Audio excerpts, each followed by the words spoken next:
What is going on, everybody?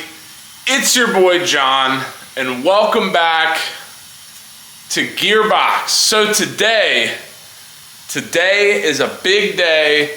Today we are introducing y'all to my 2022 Toyota Supra. Now, yes, I made a video last week explaining that I was thinking about selling my WRX, and this week we have a new car, and hence don't have the WRX. Things moved very, very quickly. Honestly, a little quicker than I would have liked, but nonetheless, we now have this badge in our garage.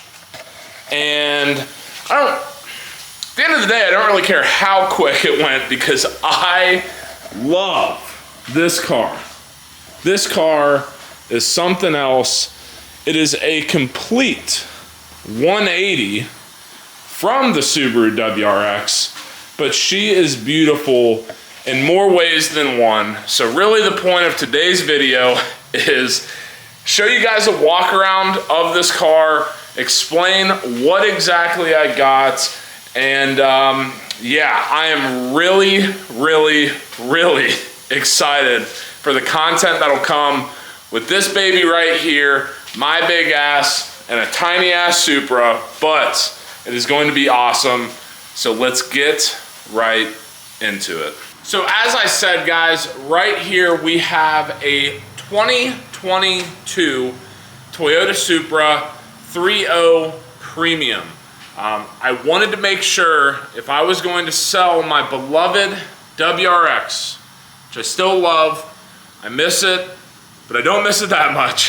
If I was going to sell a 4-banger turbo, I was not going to go back to a 4-banger turbo, and more horsepower equals more fun. So we went with the inline 6 B58 twin scroll turbocharger on the Supra. This is the top of the line engine that you can get in this car. We have a top of the line trim, or like base trim, I guess you could say, as far as I'm concerned. You know, obviously there's the A91 and some other, you know, one-offs here and there, but this is really it. And I'm gonna be honest with you guys, this car from factory is gnarly, all right? I personally love the ride height. It's a little high, but it's not like monster truck high like most cars are. The exhaust note from factory, both valved and valves open, sounds phenomenal. And we'll hop in the interior in a second, but the interior, there's no comparison to what I was coming from in my 2019 WRX.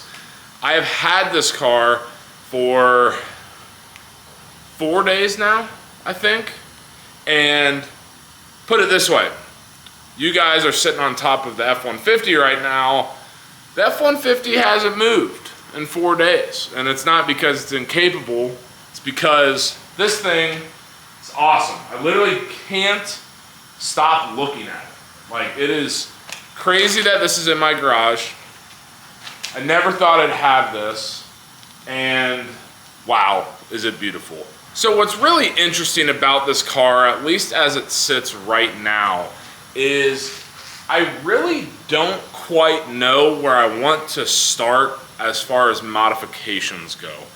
The main one that everyone's gonna say to any car is going to be wheels, which I don't disagree.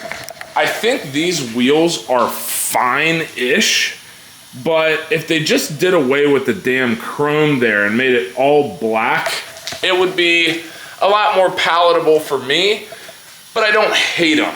But as I was talking about earlier, you see the ride height. I mean, what is that, 3-finger? I mean, it's not horrible, but it's not great either. So I'm not too terribly concerned about lowering it or really messing with the suspension at all, mainly for the mag ride and how the suspension will stiffen up when you go in sport mode or vice versa. It's really, really cool. kind of have a similar issue with the exhaust. I already talked about it, but this exhaust, I think it looks great. I wish there was maybe some burnt titanium tips, but the exhaust sounds good. It gurgles, it backfires, it does all the good stuff that really people buy exhaust kits for. So long story short, I mean, the lighting is already LED. Let's go ahead and see what that looks like. Okay, great. LED lights there. We have the LED turn signals on the mirrors here. And then of course we have the headlights. We have the DRL here. We have the really cool design on the actual lamps for the headlights. We have carbon fiber mirror caps. Of course, everyone and their mother who's watching this video is gonna point out fake vent, so on and so forth. But it's really not bad. I really struggle to find things that I would want to drastically change about this car. I think it is so good as is. Trust me, we're gonna find stuff, don't get me wrong, but this car is so unbelievably amazing. I just, once again, really struggle to wrap my head around it. But enough talking about the exterior. Let's get inside and take a look. So right now we are obviously inside the Supra, and I just now realized that the lighting in here is going to be trash, but we're going to make it work. And I don't know, we're filming a damn video, we're having fun, so let's do it. First thing to note, I am not a small person. This car is honestly pretty spacious for what it is. No one is sitting here saying that a coupe is like the same thing as that, but all things considered, not bad. You know, we have so many things in here to go over. First, let's start with the dash. Obviously, we have the tack right in the middle there, fuel over to the left, speedo to the left, or I guess left center. We have the heads-up display matching the speedo, and then we have some other random stuff here and there, coolant temps, etc. When we hit sport mode, you'll see just a minor change. You may or may not have been able to hear the valves open and close, but that's really it from this. It's simple yet effective, and I love it. Next, we're gonna move to the center console area.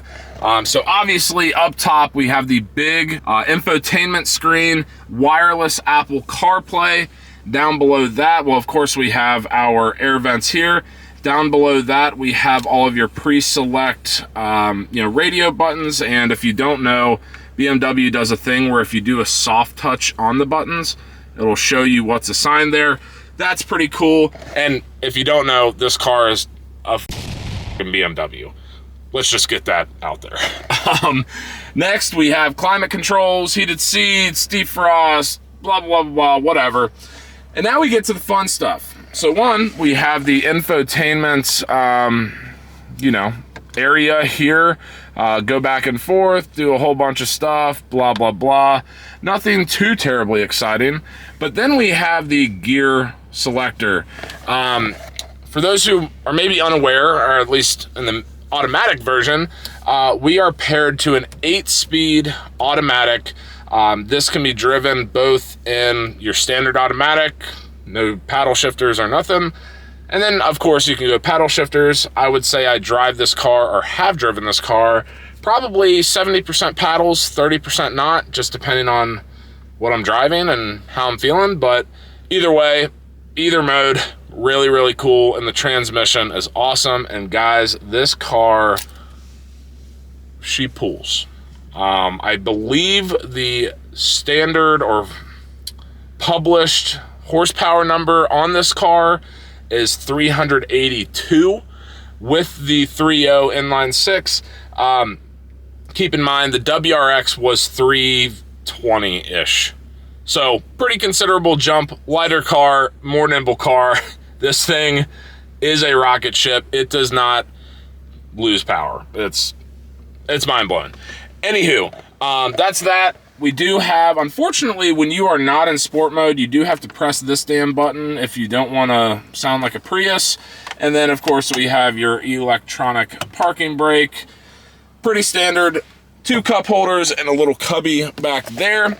There is no center console here, which, just put it this way.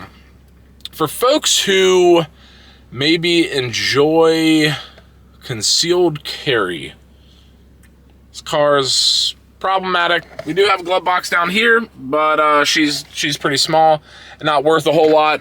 And last, we're going to talk about the seats. These are obviously the leather seats. The bolstering in these is actually adjustable on the side of your seat. So for a larger individual like myself, I don't have too much bolstering in it because my fat rolls are enough. But if you're skinnier, or let's say a different build than I, you can adjust that. Super, super comfortable. I drove down to Lithia Springs, Georgia to pick this car up. That is about 2.5 hours away.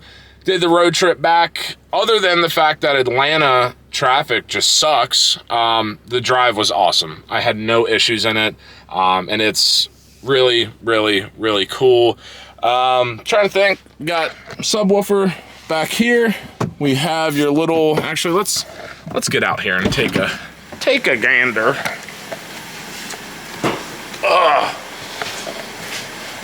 And then we have the hatch. It is important to note, there is no hatch button down here.